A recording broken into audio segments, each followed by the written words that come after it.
I've actually been drinking ketones for a little over 7 years, believe it or not. It's crazy.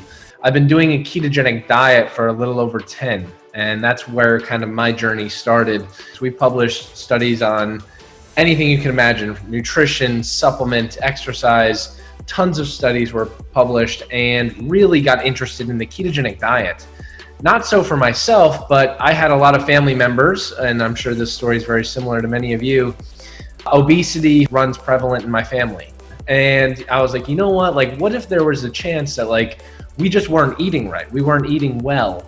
And so I was like, you know what? We kind of stumbled across a higher fat, lower carb approach. And that kind of led us down a path of doing research on the ketogenic diet, and eventually started isolating out and saying, you know what? Maybe the benefits are driven by ketosis. Like, what if you could drink something?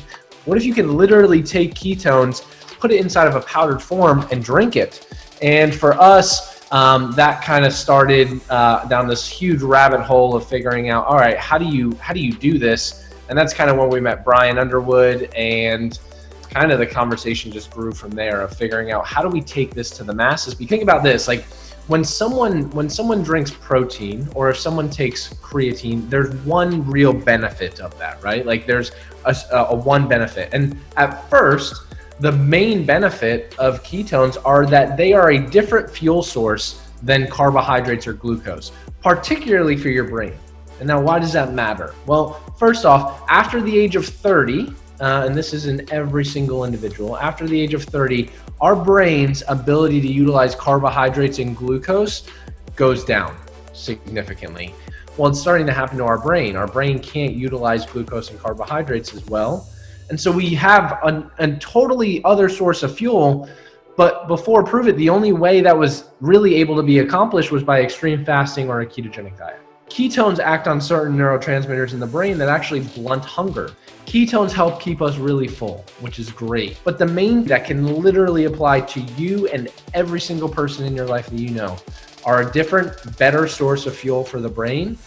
It helps with appetite and hunger regulation, which those two alone apply to every single human being. And so we've actually published studies in animal models where we've literally fed animals ketones their entire lives, did nothing to their diet, and compared to their counterparts who did not have ketones, they had a placebo. The animals that had ketones had overall better health when we kind of at the end of their life. And that was extremely promising, and kind of one of the things that blew my mind and said, wow, this is much, much bigger than just a fuel conversation.